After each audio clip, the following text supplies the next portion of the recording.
la exposición que nos ha brindado, y para él un fuerte aplauso de parte del auditorio que nos está viendo. Gracias. Y de parte de la comisión organizadora, le vamos a dedicar un pequeño presente, aunque también es parte de nuestra universidad, que es de posgrado.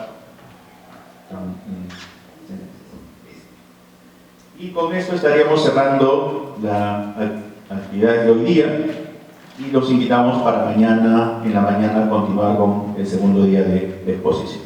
Con la programación de esta tarde-noche ya, y vamos a presentar la conferencia Herramientas Genómicas en Mejoramiento Vegetal. La conferencia va a estar a cargo del biólogo Wilber Cruz Ilacondo. Él es egresado de la Universidad Nacional Federico Villarreal, presenta estudios de posgrado en mejoramiento genético en la Universidad Nacional Agraria de La Molina, biología molecular en la Universidad Nacional Mayor de San Marcos. Ha sido ex investigador del Instituto Nacional de Innovación Agraria, el INIA, y responsable de la implementación del Laboratorio de Cambio Climático para evaluar el impacto del cambio climático en los cultivos y especies forestales. Ha participado en proyectos asociados a la caracterización genética en cultivos y especies forestales. Actualmente es especialista en agrogenómica de YENLAB. Esta noche, entonces, él nos va a presentar esta conferencia, Herramientas Genómicas en el Mejoramiento Vegetal. Invitamos a Wilber a que inicie su exposición. Las preguntas, me estaba indicando el ponente, si las tienen en el transcurso de la exposición, no hay ningún problema en que la puedan hacer, ¿no?, levantando la mano para acercarles el micro, ¿no? En todo caso, si no, al final de la exposición. Muy buenas noches con todos, un gusto dirigirme a ustedes. En esta oportunidad vamos a hacer una presentación acerca de las técnicas que se emplean para el mejoramiento genético vegetal en un contexto muy interesante. Se viene un fenómeno del Niño, un evento climatológico que tal vez va a pasar un poco desapercibido en algunos casos, pero en el sector agrícola sí va a haber unos efectos muy duros, por no decir catastróficos, porque gran parte de la agricultura se ha estado manejando, si bien es cierto ha tenido un éxito, pero a la misma vez no nos estamos preparando de manera adecuada con el desarrollo de nuevas variedades o especies cultivadas que tengan algunos caracteres plus que permitan adaptarse a los diferentes eventos climatológicos, como un evento de sequía, un evento de helada, un evento de impacto, de incremento de temperaturas. Entonces, pero es necesario tener algunas herramientas que puedan evaluar germoplasmas y que nos permitan analizar el potencial genético que puedan tener. Tanto los materiales que se encuentran en los bancos de germoplasma, que no es un ente estático, sino que también los materiales que se encuentran en un proceso de mejoramiento continuo, poder ubicar los materiales o los alelos que se encuentran en los extremos, que puedan tener alelos con una frecuencia de muy baja frecuencia, pero que tengan ese carácter de importancia. Antes de empezar la presentación, quiero rescatar dos puntos acerca del ponente anterior y comentar que estos tipos de trabajos no solo implica el trabajo continuo de una persona, sino implica el trabajo continuo de un grupo de personas, y que es necesario incorporarse con estudiantes, investigadores, generar nuevas ideas, que eso es lo importante que el presentador anterior hizo, y lo cual me da mucha alegría que lo pueda citar en este momento. Bueno, antes de nada voy a hacer una pequeña introducción acerca de YENLAB. GenLab es una empresa que cuenta con más de 21 años a nivel nacional y que brinda soluciones tecnológicas. Estas soluciones tecnológicas están asociadas netamente a ciencias de la vida. Y dentro de las ciencias de la vida está asociado principalmente a 3 pilares. Uno de ellos es en el área microbiológica, el área de la biología molecular y la última área que es NGS, secuenciamiento de nueva generación, con un conjunto de plataformas que permiten dar soluciones a las diferentes problemáticas, ya sea desde el punto de vista de sanidad animal, sanidad vegetal, identificación de genes, identificar la diversidad genética de algún cultivo, de alguna especie, de algún microorganismo, cómo se encuentra a nivel medioambiental los microorganismos y bajo un evento de una incursión minera, una intervención minera pueda afectar también los microorganismos, la ecología microbiana de los suelos. Principalmente GenLab para esta presentación presenta soluciones que están asociadas en la sanidad animal, vegetal, la investigación básica y en el área de agrogenómica. Y para ello cuenta con un conjunto de equipos que puedan servir para dar solución a las diferentes preguntas de investigación que puedan tener.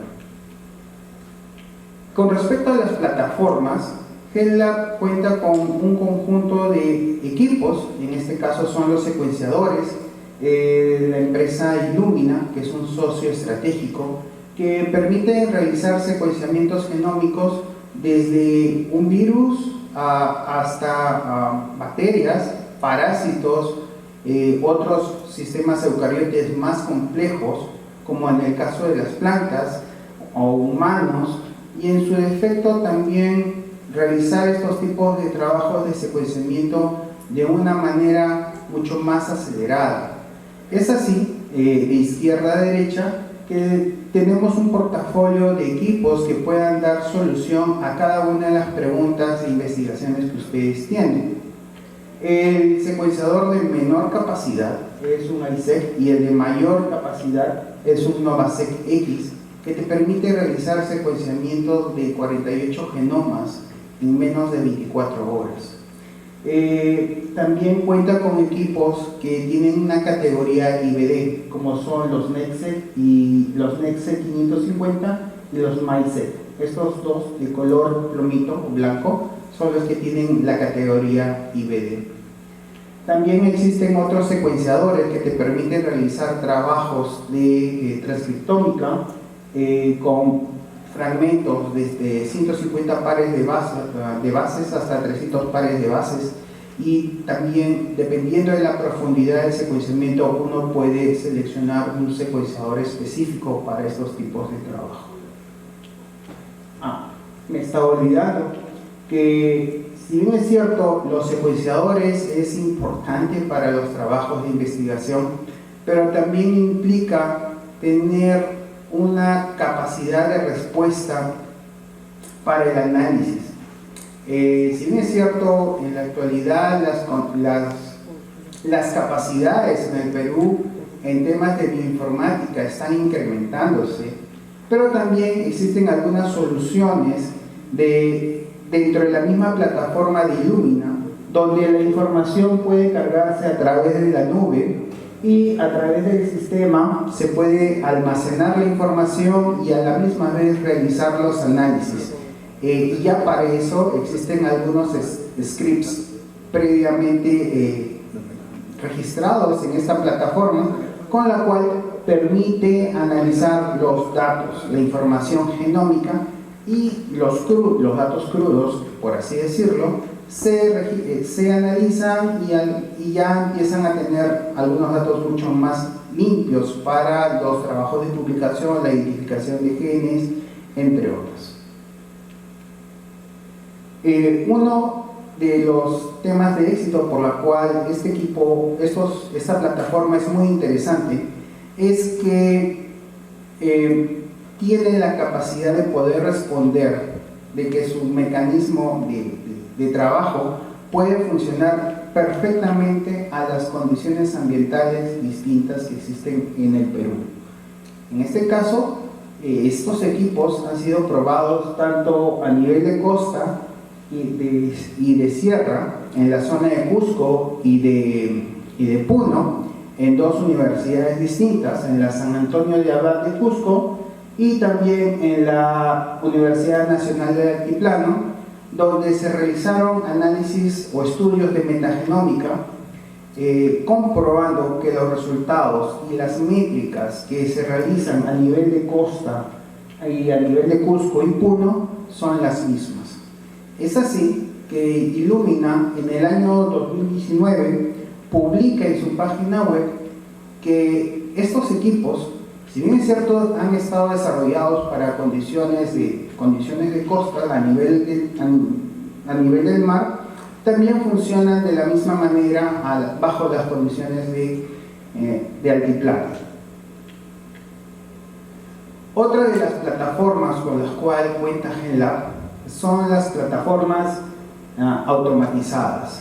¿En qué consisten estas plataformas automatizadas? En que gran parte de las publicaciones se presentan. Existen sistemas de automatización que permiten las extracciones de los ácidos nucleicos a gran escala. Por ejemplo, un caso típico en el caso de pandemia, se tenía la necesidad de realizar extracciones de RNA, de ácidos nucleicos, a gran escala y en corto tiempo, y que puedan ser diagnosticados los pacientes de una manera mucho más rápida y efectiva. Es así que este equipo, llamado Octupio, te permite la extracción de los ácidos nucleicos, tanto DNA o RNA, en menos de 30 a 40 minutos, dependiendo del protocolo, y también te permite la extracción de ácidos nucleicos de más de 4.000 muestras por día. Pero para tener este equipo de extracción de ácidos nucleicos también es necesario tener un equipo que permita la detección de los pacientes con estos casos, como es en el caso de COVID, por poner un ejemplo. Es que tiene un equipo PAR, que este es un equipo llamado IntelliCube, que permite la detección a gran escala con un volumen mínimo de 2 microlitros por reacción. Si podemos decir, trabajos de qPCR o de detección de patógenos, gran parte de los protocolos indican que se tiene que trabajar con un volumen de reacción de 30 microlitros, 25 microlitros. Pero este equipo solamente funciona con 2 microlitros de master mix. Si nosotros hacemos una división clásica de 30 microlitros entre 2, estamos reduciendo el volumen de reacción 15 veces. Y si nosotros eso lo multiplicamos por costo-beneficio, obviamente que este equipo podría funcionar perfectamente para cualquier tipo de diagnóstico de enfermedades. Si bien es cierto, lo estoy poniendo en un plano de salud y el tema de esta presentación está netamente ligado al mejoramiento genético, la ventaja de este equipo es que también te permite detectar SNPs a gran escala. Y para ser más sincero, el sistema de detección utiliza un rollo, y como pueden ver ustedes, en cada uno de estos huequitos que ustedes observan es donde se desarrollan las reacciones, donde se incorporan solamente 2 microlitros de volumen de reacción. Y este rollo equivale a 400 placas de PCR del 96. Por lo tanto, es un sistema muy eficiente para la detección tanto de enfermedades patógenas como para también el genotipaje a través de los marcadores SNPs. Asociado a este sistema, también contamos con reactivos para la extracción de dos socios estratégicos, que es CIMO y también Biosearch del DOL.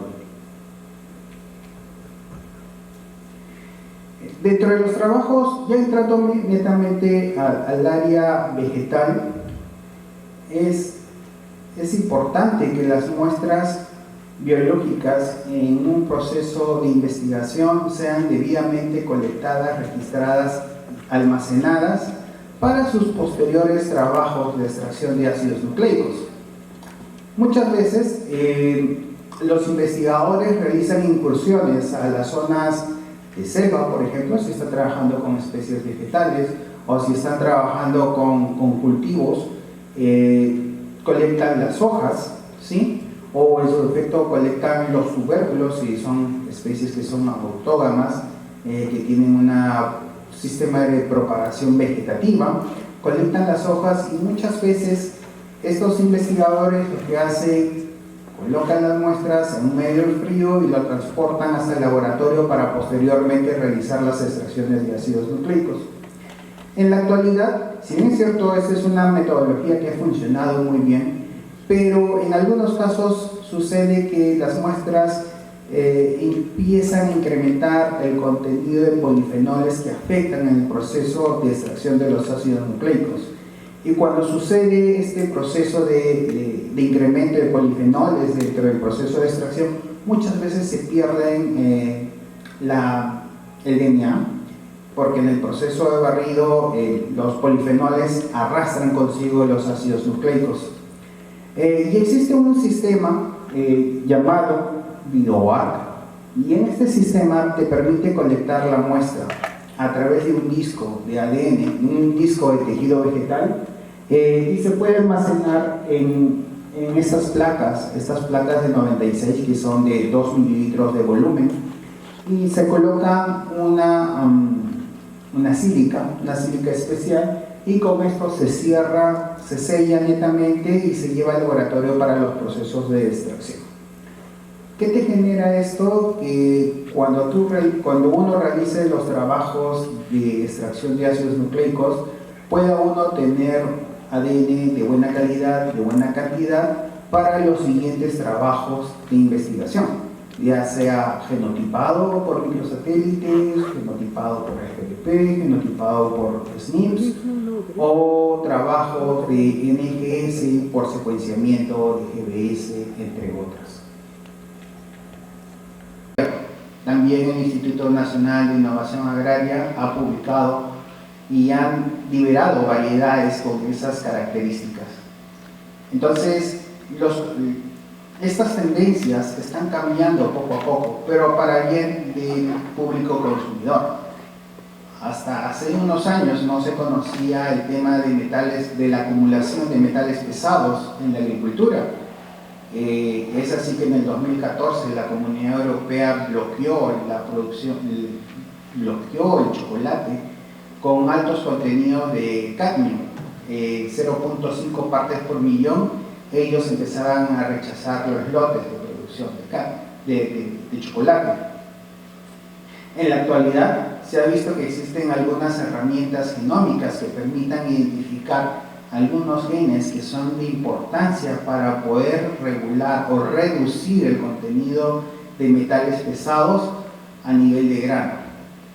Y voy a presentar un caso posterior que ya esos genes lo están asociando al contenido de cadmio y están postulando ya trabajos de más de avanzada como es el CRISPR-Cas.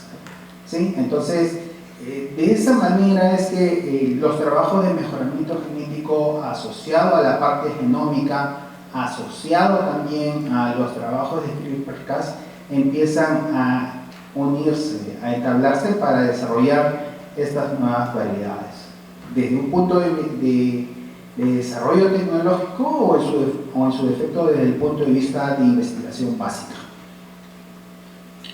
En este ejemplo, en esta imagen he querido colocar el grano de quinoa, una planta de quinoa, donde se ve a una agricultora, esta señora le llaman la dama de la quinoa, porque cultiva la quinoa a más de 4.500, 4.600 metros sobre el nivel del mar, y fue la dama más representativa en el Año Internacional de la Quinoa, en el año 2013. Y ella, cada campaña, la campaña en la sierra es de agosto a julio de cada año, ella va seleccionando sus materiales.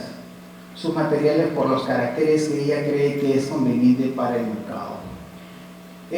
Se cogió algunos materiales de estos pobladores y se empezaron a realizar testeos, evaluaciones de la respuesta de la quinoa a eventos climatológicos como el déficit hídrico o la llamada sequía. No sé si ustedes han escuchado que en los últimos días en un canal de televisión está informa, alerta niño, eventos de cambio climático, y están anunciando que en los próximos ciclos o años la reducción de agua va a ser muy drástica, tanto a nivel de la costa y de la sierra. Y eso es cierto. Desde hace 20 años esta información ya se tenía esta información. Pero es necesario también tener información acerca de los cultivos, si estos cultivos van a poder tolerar estos eventos climatológicos como la falta de agua, y si es que va a producir grano. Y si es que va a producir grano, va a ser la misma cantidad, se va a ver reducido o se va a ver disminuido. ¿Y eso con qué objetivo? Poder identificar materiales que puedan ser tolerantes a sequía, tolerantes a eventos climatológicos o al déficit hídrico. Y en este ensayo, que fue un proyecto de Nelinía, se logró identificar algunos materiales que sí pueden ser susceptibles a eventos como sequía, pero también se encontraban algunos materiales que no tenían esa respuesta. Entonces, esa respuesta de susceptibilidad a sequía. Entonces, se podría uno postular a algunos trabajos de investigación viendo, ok, ¿qué está pasando aquí? ¿Qué factor genético está sucediendo acá? Si es un evento de expresión de genes, se podría realizar trabajos de transcriptómica. Si estos trabajos de transcriptómica están asociados a la acumulación de grano, a la producción de grano o a la floración. Y que también hay que tener cuidado que estos ensayos de sequía o de déficit hídrico, es importante saber en qué punto del desarrollo fenológico del cultivo uno tiene que implementarlo.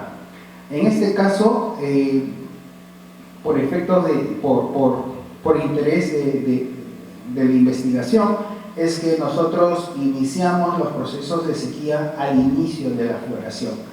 Y gran parte de las publicaciones científicas abordan este tema.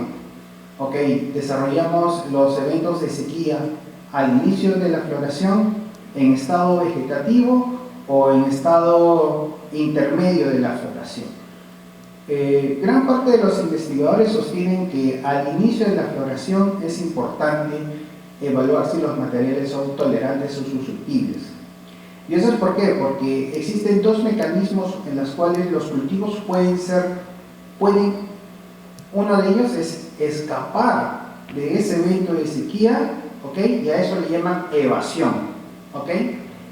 Y ese mecanismo que tienen ellos es que la planta empieza, una vez que ha sucedido la fecundación, ¿ok? Empieza a llenar de nutrientes para la producción de grano, ¿ok? Ese es un proceso llamado evasión. Lo segundo es que la planta empieza a perder follaje y toda la capacidad, toda la energía hace para que la planta siga desarrollando mayor contenido de granos, ¿okay? Uno es evasión y otro es escape, ¿okay? En el escape es algo muy interesante aquí, es que la planta, si la planta, digamos, uno desarrolla el proceso de inducción a sequía a los 38 días, ¿ok? Existen algunas variedades que pueden iniciar su floración a los 30 días. Esa capacidad es escape, ¿sí? Es buscar un mecanismo en el cual el cultivo de la planta puede evadir, escapar de esa condición climatológica para desarrollar su proceso. Llegan 8 días y en 8 días muchas funciones biológicas de la planta están funcionando y aceleran el proceso de llenado de grano, ¿sí? Entonces, este experimento trataba de ver estos dos mecanismos de evasión y de escape para posteriormente realizar trabajos de transcriptómica. Posteriormente, en una publicación con análisis de transcriptómica, se llegó a identificar que existían algunos genes asociados a la producción de grano y a la misma vez al proceso de floración. Ok, puse un poco de panorama en el tema del mejoramiento, utilizando las herramientas genéticas, utilizando transcriptómica, viendo los temas de idiotipo, ¿okay? Con respecto a cuál es la planta ideal dentro de un proceso de mejoramiento genético. Les comentaba también que dentro del mejoramiento genético existen metodologías propiamente ya estandarizadas, ¿okay? En la gráfica de la izquierda podemos ver un proceso de mejoramiento genético clásico, donde se puede desarrollar una variedad dependiendo de la especie entre 10 a 12 años. Y es por eso que el desarrollo de las variedades en el Perú toman ese tiempo. Y es más, si son especies nuevas, como por ejemplo las razas de cuilles, toman 30 años. Entonces, pero, por ejemplo, acá tenemos un programa de selección de la Universidad de Colorado, ¿okay? Donde permiten desarrollar estos programas de mejoramiento a través de un proceso de duplicación de genomas, de desarrollo de dobles haploides, ¿okay? Hacer trabajos de selección recurrente, de introgresión, van reduciendo los grupos poblacionales y van obteniéndose nuevas variedades que pueden desarrollarse en no más de 4 o 6 años. Esa es una de las grandes ventajas, introduciendo nuevas tecnologías dentro del mejoramiento genético vegetal. Y esto es un tema de competitividad a nivel nacional y a nivel mundial. Existe un artículo que habla de la predicción genómica, que es aquí en Nature Genetics, y habla principalmente de los marcadores de selección asistida. ¿Qué cosas son los marcadores de selección asistida? Por ejemplo, son marcadores que estén asociados a un carácter genético y que pueda ser seguido, pueda ser evaluado dentro de los procesos de cruzamiento en las poblaciones. Y esto permite la identificación de individuos que tengan este carácter.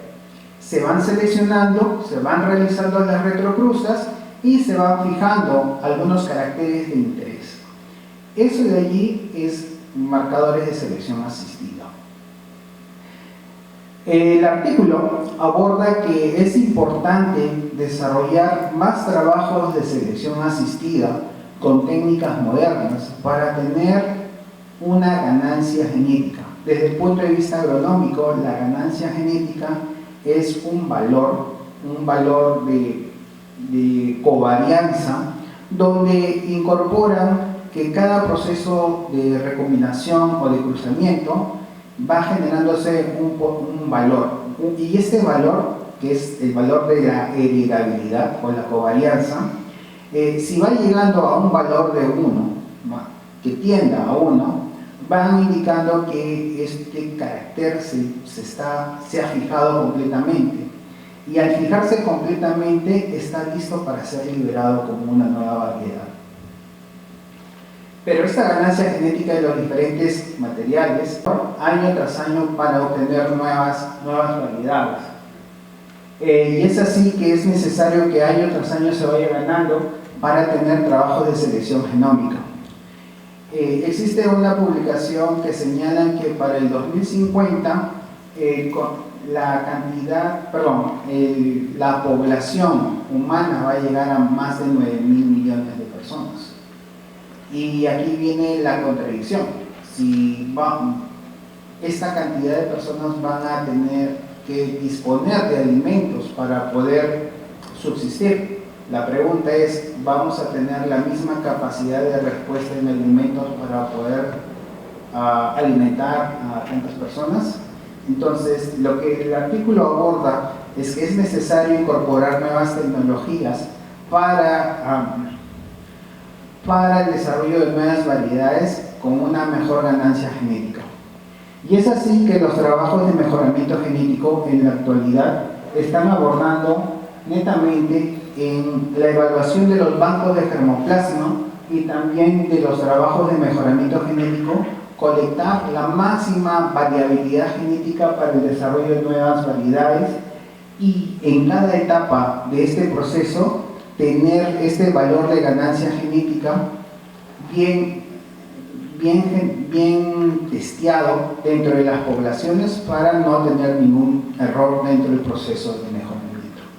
Y a la misma vez es importante tener los recursos que te permitan tener plataformas para evaluaciones de germoplasma, tener expertos en biología molecular, en la parte genómica, tener la infraestructura necesaria y los servicios de distribución de los materiales. ¿Por qué? Porque para desarrollar variedades es importante que esta variedad, que una papa, por ejemplo, la única, que es una variedad que se ha liberado de la Universidad Nacional de Ica, sí, pues ponemos un ejemplo, la única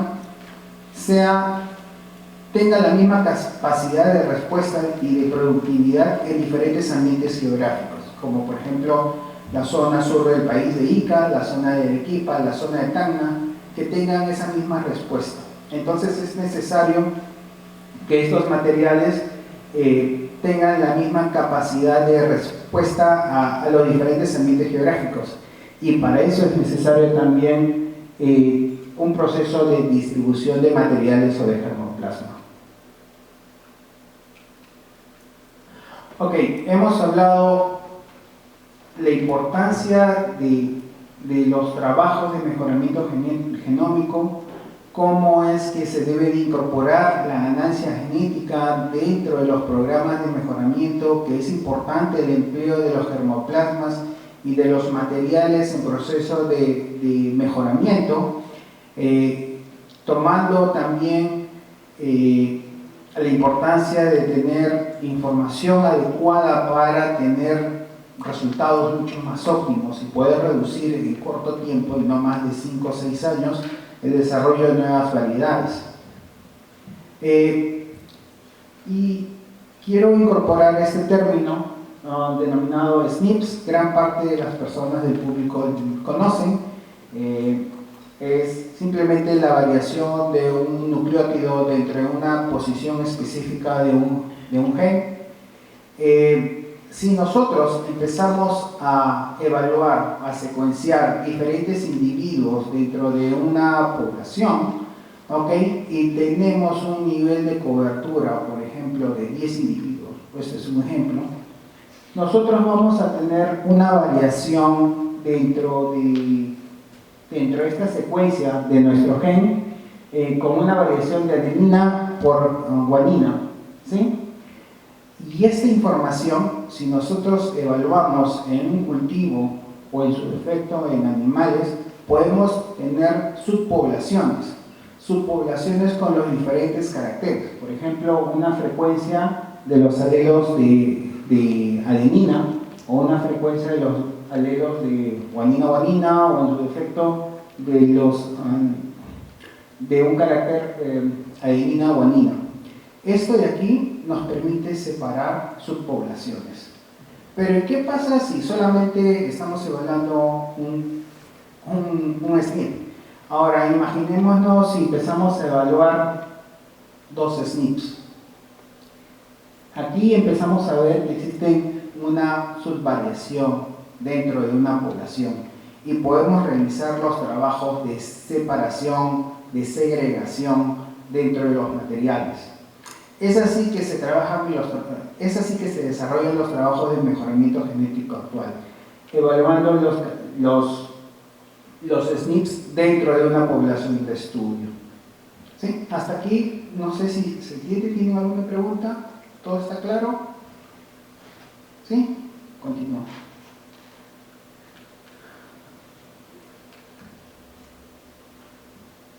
ya hemos hablado de mejoramiento, ya hemos hablado de bibliotipo, hemos hablado de los SNPs, y ahora la pregunta es, ¿cómo se obtienen los SNPs? Existen diferentes metodologías, de las cuales voy a hablar algunas de ellas, pero de manera general voy a tratar de explicarles en esta gráfica. Aquí nosotros podemos desarrollar diferentes estrategias. Una de ellas son estrategias a través de PCR multiplex. Otra es a través de secuenciamiento, como las tecnologías de secuenciamiento por síntesis, por Illumina, o también secuenciar todo un genoma. Cuando uno no conoce un genoma, no conoce una especie, por así decirlo, o tiene muy poca información genética de la especie, dependiendo de los fondos,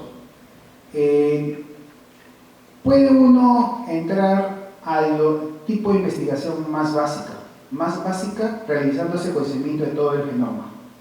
Y para ello existe una técnica llamada Whole Genome Sequencing.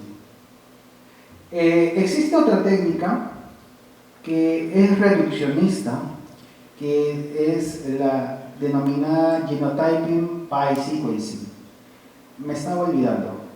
Whole Genome Sequencing es un secuenciamiento de alta profundidad, y por lo general se realizan 4 o 5 individuos dentro de una población. La otra técnica denominada GBS, Genotyping by Sequencing, es una técnica que te permite, es una técnica reduccionista que te permite evaluar no solo 5 individuos, sino te permite evaluar 100, 200 individuos. La gran ventaja es que tú puedes tener un análisis mucho más profundo acerca de la diversidad genética de una población. Pero si también no tenemos muchos recursos, porque también implica un tema de costos, se puede realizar un secuenciamiento de muy baja profundidad, con una profundidad de 10x, y esa técnica se denomina SkinSeq. Estas 3 técnicas nos permiten realizar trabajos para identificación, descubrimiento de nuevos SNPs, también realizar trabajos de GWAS, que más adelante les voy a explicar. Una vez, y te permite identificar marcadores SNPs de hasta 100.000 marcadores SNPs. Es una técnica muy potente. La siguiente estrategia es reducir un poco la cantidad de SNPs, y para ello, dependiendo del tipo de trabajo, ya sea de selección genómica o análisis de parentaje, uno realiza los trabajos llamados Target GBS. En la actualidad existe una técnica llamada FlexSeq, que más adelante les voy a explicar. Con esta información, con estas metodologías, lo que uno hace es reducir la cantidad de marcadores SNPs y poder incrementar el número de individuos dentro del proceso de investigación. Ya hemos empezado a reducir el número de marcadores y estamos empezando a incrementar el número de individuos. Una vez que ya hemos identificado algunos de los marcadores de interés, como por ejemplo en este caso que tengo 2 marcadores, los costos de genotipaje dentro de una población es mucho más accesible. Y es más, se pueden hacer dentro del laboratorio con un equipo como un termociclador en tiempo real, mediante un sistema de detección por fluorescencia, y es así que se pueden utilizar las técnicas de qPCR. Se reducen las cantidades de marcadores SNP, pero se incrementa el número de muestras de análisis dentro de una población.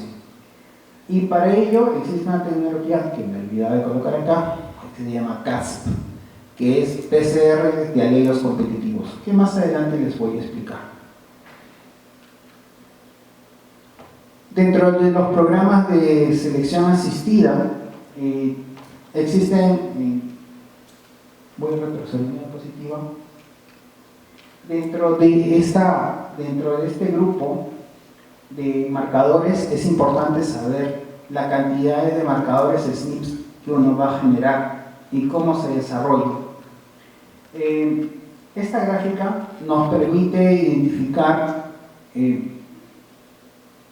por ejemplo, whole genome sequencing, cuántos marcadores uno puede obtener y para qué tipo de trabajos. Como por ejemplo, whole genome sequencing y las técnicas de captura de marcadores SNPs están alrededor de 1000 hasta 400.000 marcadores. Y nos permite para el descubrimiento dentro de los procesos de pre-breeding caracterizar germoplasma y realizar trabajos de GWAS. Y estos trabajos de GWAS no necesariamente se pueden desarrollar bajo estas técnicas, sino que también se puede utilizar GWAS con un FlexSec de alrededor de 45.000 marcadores SNPs. Y en el tope, en la pirámide, podemos realizar marcadores Cas con desde 1 hasta 192 marcadores. Y esto sirve para realizar trabajos de fenotipaje de alta producción, predicción genómica, identificación de parentaje y otros análisis que más adelante les voy a explicar. Ok, paja, que es una de ellas es Genotyping by Sequencing. La técnica es reduccionista, nos permite realizar la digestión del genoma a través de un proceso denominado fragmentación. Posteriormente se van a incorporar unos adaptadores y unos índices donde luego se van a amplificar mediante un proceso de PCR para desarrollo de las librerías y luego se van a seleccionar por sus tamaños y luego se va a realizar un proceso de secuenciamiento en un secuenciador genómico y vamos a tener una gran cantidad de información.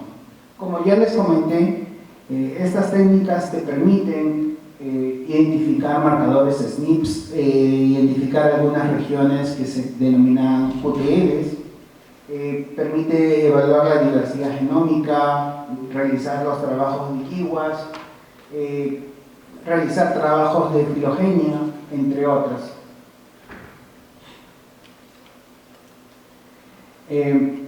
Esta técnica, GWAS, denominada Asociación por Mapeo de Genomas, es una técnica muy interesante. Y para ello es necesario caracterizar un germoplasma. ¿A qué me refiero con caracterizar germoplasma? Por ejemplo, si nosotros tenemos un cultivo X, por ejemplo quino, tenemos su contenido de antocenina a nivel de hojas, el contenido de proteínas, sus contenidos de aminoácidos, toda esa información de tipo cuantitativa se va registrando en una base de datos de accesión por accesión. Y lo que trata la técnica de GWAS es asociar esos caracteres fenotípicos cuantitativos con los caracteres genéticos. Y lo que intenta a través de ciertos programas es encontrar la correlación de un marcador genético, como es un SNP, con el carácter fenotípico.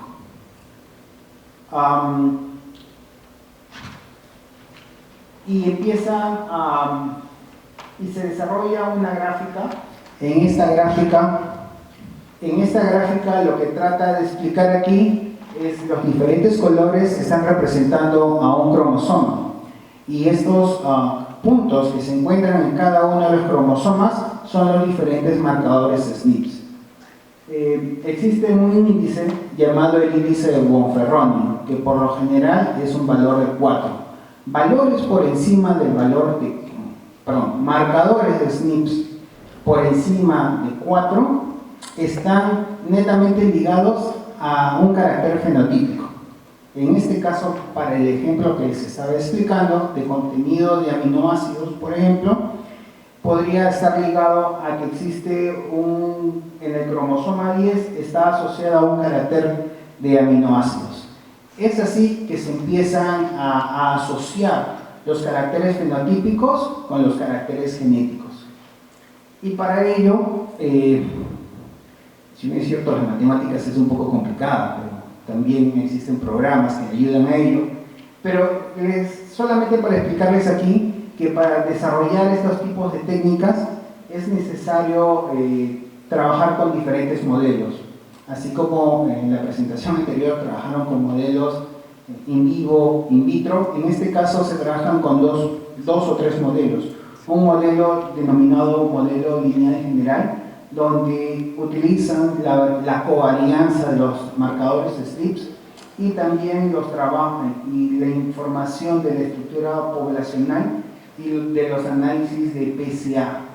Y con eso empiezan a tener cierta información de la asociación de los marcadores SNPs con los caracteres fenotípicos.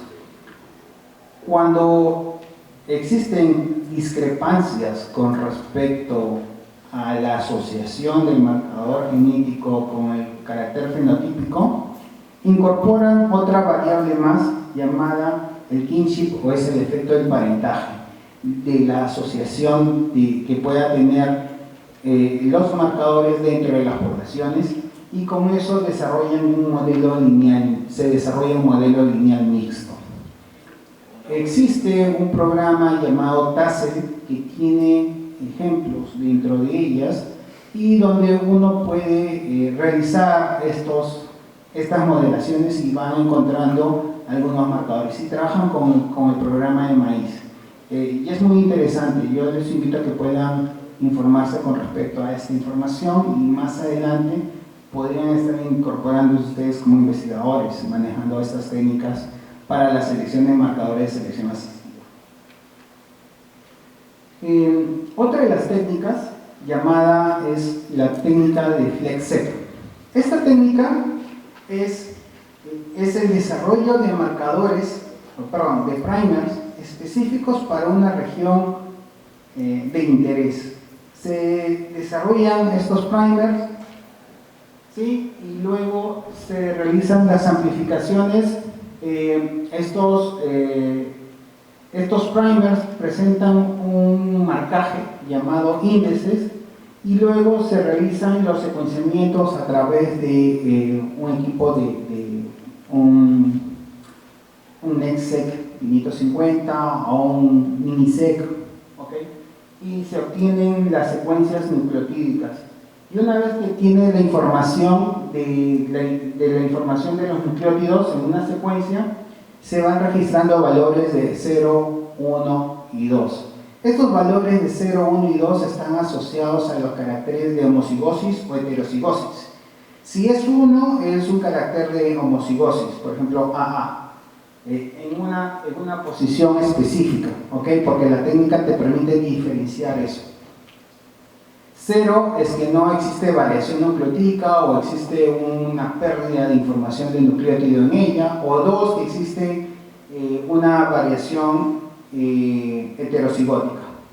Y con eso se empiezan a realizar los trabajos dentro del parentaje en animales, en el diagnóstico, en la selección genómica tanto animal o vegetal. Cabe resaltar que existen, en esta técnica existen 3 tipos de términos que uno debemos de tener en consideración cuando uno quiere realizar estos tipos de análisis. Uno es un secuenciamiento de baja profundidad, secuenciamiento de mediana profundidad y un secuenciamiento de alta profundidad. Un secuenciamiento de baja profundidad, estamos hablando alrededor de 5.000 marcadores SNPs, ¿okay? La detección de 5.000 marcadores SNPs. Cuando hablamos de secuenciamiento de mediana profundidad, estamos hablando hasta 10.000 marcadores SNPs. Y de alta profundidad podemos hablar hasta 30.000, 40.000 marcadores SNPs, ¿sí? Entonces, cuando uno solicita también los servicios de secuenciamiento, muchas veces las casas comerciales no les dan esa información, pero ustedes, y eso también está asociado a los costos, ¿no? Entonces es importante también que puedan saber, no, yo necesito una información de alta profundidad, de mediana profundidad o de baja profundidad, ¿no? ¿De qué depende? Depende también del proyecto que uno tiene, depende de la información que tienen a primera vista de su germoplasma, de sus materiales. Ok, la otra técnica es denominada CAS. Esta técnica, denominada la abreviatura es CASP, que es PCR de alelos competitivos, es netamente, si nosotros tenemos un ejemplo, si mi brazo fuera un gen y en la parte de mi muñeca está la variación nucleotídica de interés, lo que realizo es el secuenciamiento de primers, 2 primers forwards, ¿ok? y un primer reversa, y en los forwards le incorporo un agente fluoróforo, y este agente fluoróforo está en función al tipo de nucleótido que va a detectar en esa variación. Cuando uno realiza el PCR, lo que va a hacer es que el fluoróforo también va a empezar a sobreexpresarse o va a incorporarse dentro de la secuencia y se puede cuantificar a través de un termociclador convencional, un termociclador en tiempo real, ¿okay? Que se puede tener en los laboratorios, o en su defecto que se puede cuantificar en un termociclador en tiempo real de alta performance. Existen 2 tipos de tecnologías CASP, un CASP on demand y un CASP by sequencing. El CASP by sequencing es una estrategia que el investigador indica: yo quiero que me desarrolles este marcador CASP, ¿ok? Y nosotros les proporcionamos el marcador CASP, no hay ningún problema. Y la técnica de CASP on demand es prácticamente lo mismo, pero aquí es que nosotros le solicitamos muestras de ADN o tejido vegetal para validar el marcador CASP. Y cuando se realiza un tema de validación, usted tiene ya netamente un certificado de validación de este tipo de marcador, con lo cual le puede servir para publicaciones posteriores o evaluaciones de sus materiales, de su germoplasma. Bueno, hasta aquí es alguna de las metodologías asociadas al mejoramiento genético con herramientas genómicas. Vamos a hablar aquí unas experiencias de algunas investigaciones realizadas, como por ejemplo de un proyecto de Indonesia en una plantación llamada Saint Darwin. La palma aceitera es una especie que se desarrolla en selva, como también sucede acá en el Perú, y también existen palmas aceiteras acá en el Perú. Es una especie que demanda una gran cantidad de área y muchas veces dentro de los individuos, dentro de la población, no tienen muy buena cantidad, no tienen un buen contenido de aceites, o de repente las plantas o los individuos no tienen ese componente genético o no producen gran cantidad de sus granos, ¿sí?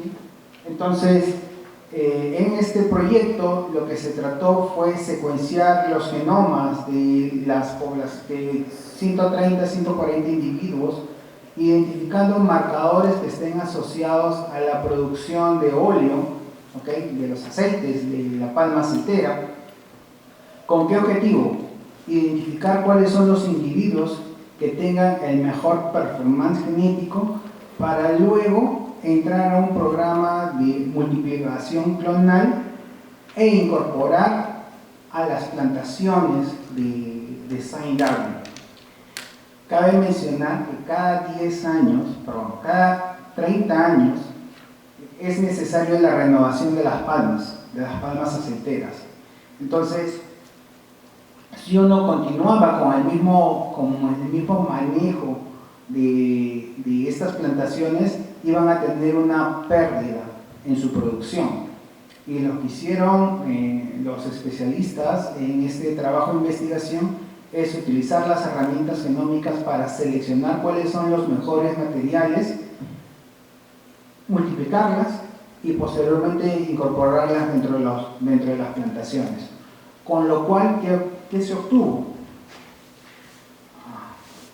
Se obtuvo que se secuenciaron 132 genomas, se identificaron 200.000 SNPs y 100 de ellos han estado ligados al carácter de los aceites, del óleo, Y eso es desde el punto de investigación, pero desde el punto de vista económico y de sostenibilidad de un proyecto de esta envergadura, obtuvieron más de 62 millones de dólares.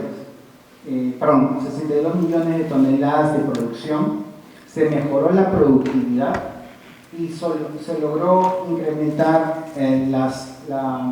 la productividad sin el incremento de áreas de plantaciones y tampoco sin deforestar mucho más la selva, lo cual es un proyecto muy exitoso. Otro de los casos que es importante, a través de un socio estratégico que es LGC Biosearch,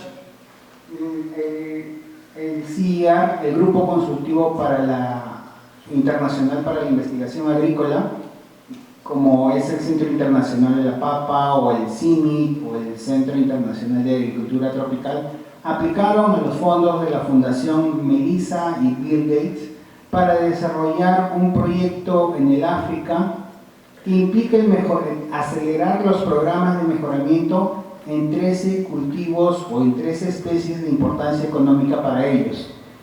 En este caso, se desarrolló trabajos de mejoramiento en el cultivo de maíz, donde pudieron desarrollar más de 1.250 marcadores SNPs con caracteres específicos. Y estas plataformas CAS,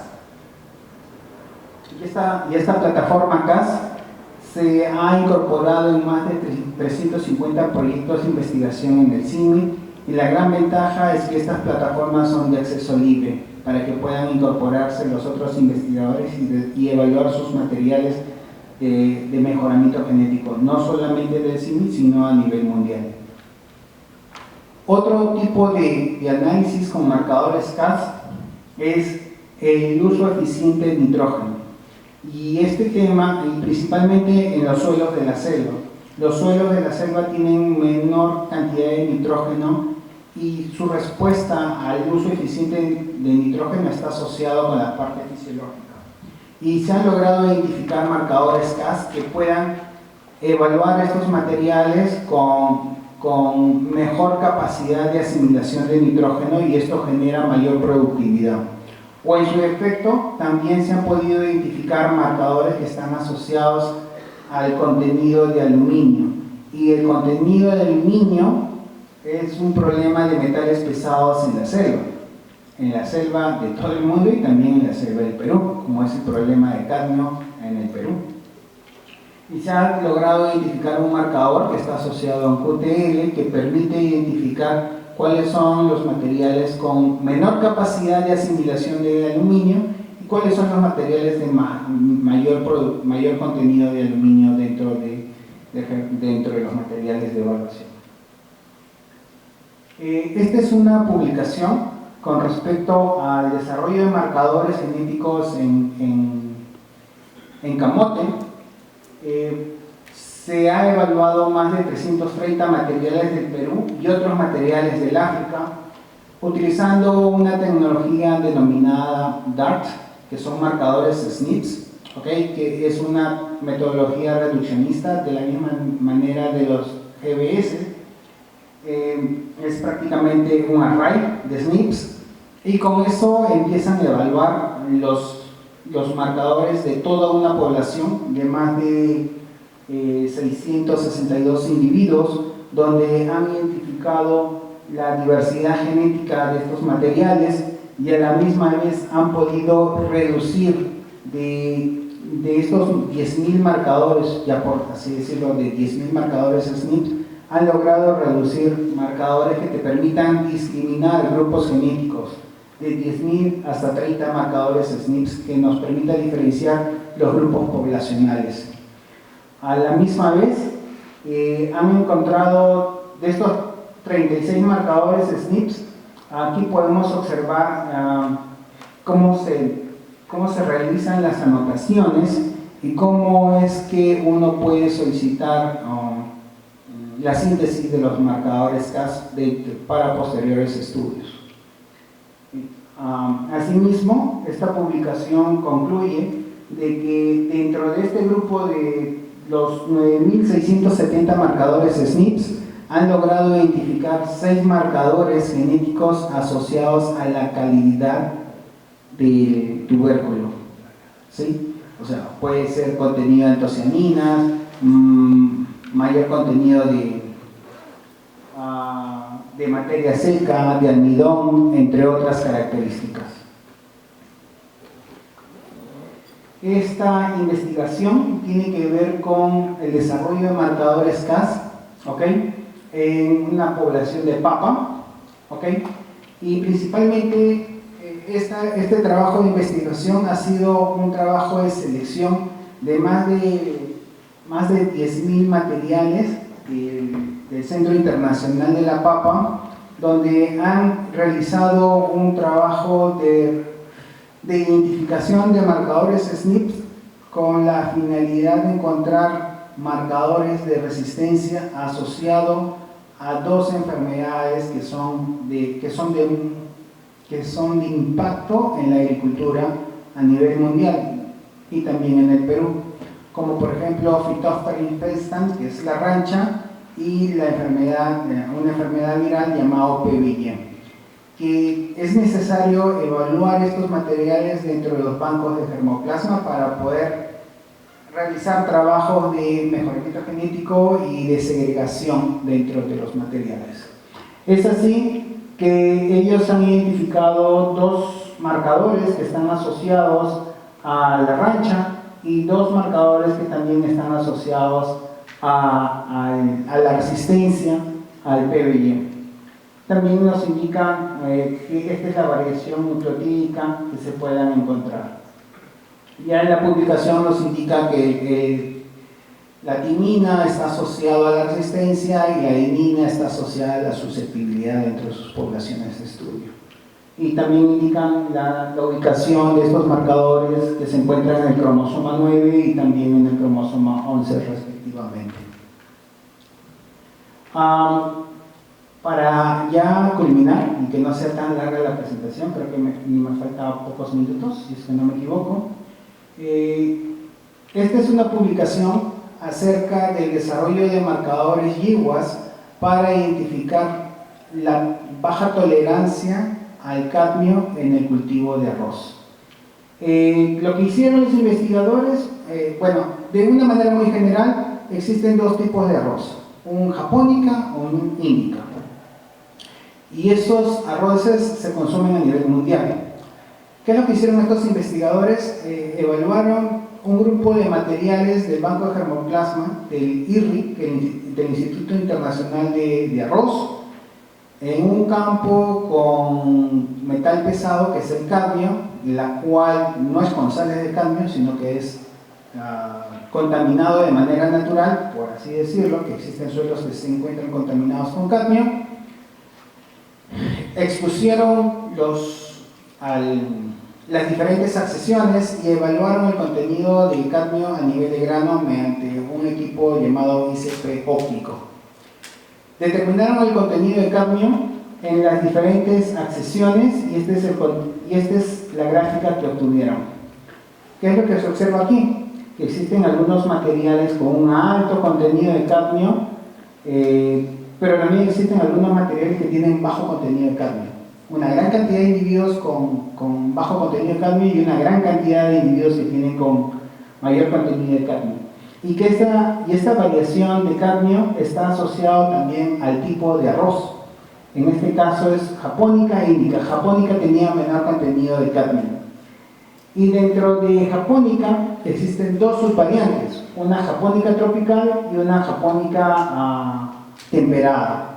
Y dentro de la comparación de estas 2, la japónica temperada es la que tenía menor temperatura. Ok, hasta ahí tenemos toda la parte agronómica. La pregunta es, ¿guarda una relación genética la acumulación de cadmio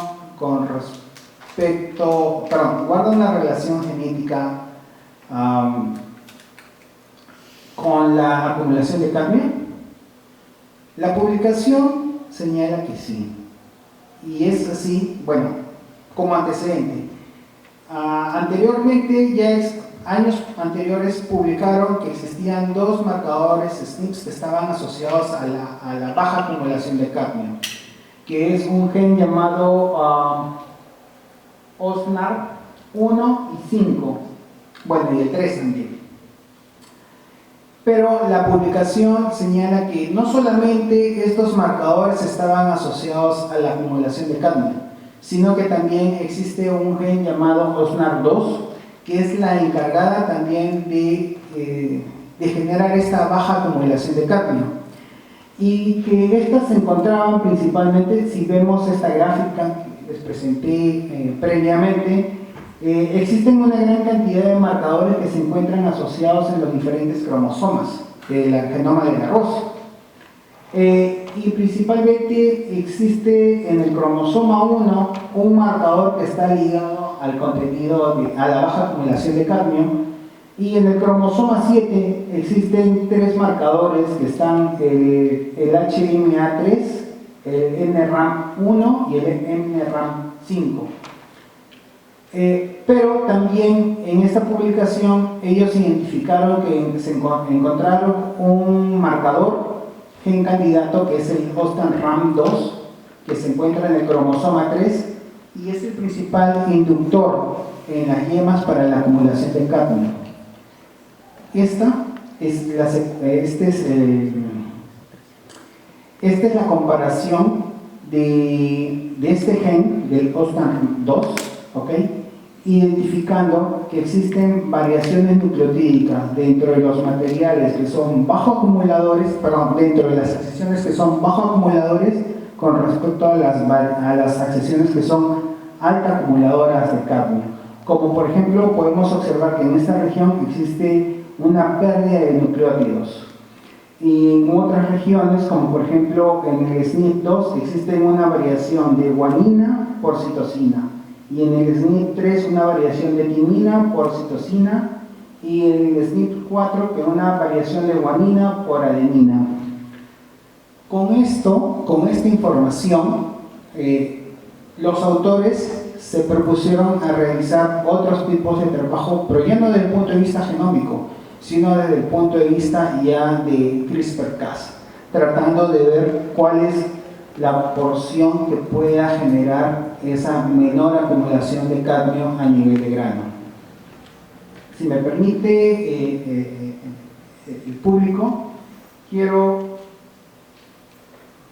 solamente para dar dos diapositivas más, solamente decirles que hasta la fecha se vienen desarrollando se vienen empleando las herramientas genómicas dentro de los programas de mejoramiento, que existen diferentes técnicas como el GBS, el FlexSec, el CASP, dependiendo de las estrategias que uno desea desarrollar, dependiendo del proyecto que uno desea desarrollar, es que uno puede enfocarse a estos tipos de metodologías, y existen muchos más, y que para los trabajos de mejoramiento genético es importante no perder los recursos genéticos, conservar los recursos genéticos, porque si nos hacemos una idea de que coste es un recurso genético, imagínense una campana gaussiana con dos colas, donde en uno de los extremos de la campana gaussiana se encuentran los alelos de importancia genómica, de importancia económica dentro del germoplasma, que nos pueda permitir a futuro tener mejor calidad de vida. ¿Sí? Aunque es muy abstracto la idea que les estoy diciendo, pero creo que sí me entienden la idea central. Y para terminar, comentarles que GenLab del Perú cada año lanza los incentivos de investigación. Se desarrolló en el 2017, en el 2019, en el 2021, en plena pandemia, y también en este año se han lanzado los incentivos. Los invitamos a que puedan visitar la página web de GenLab. Es muy activa y siempre está dispuesta a realizar trabajos de investigación con estos programas de incentivos. Sin más que decir, y que se acabó la batería, Muchas gracias por su atención.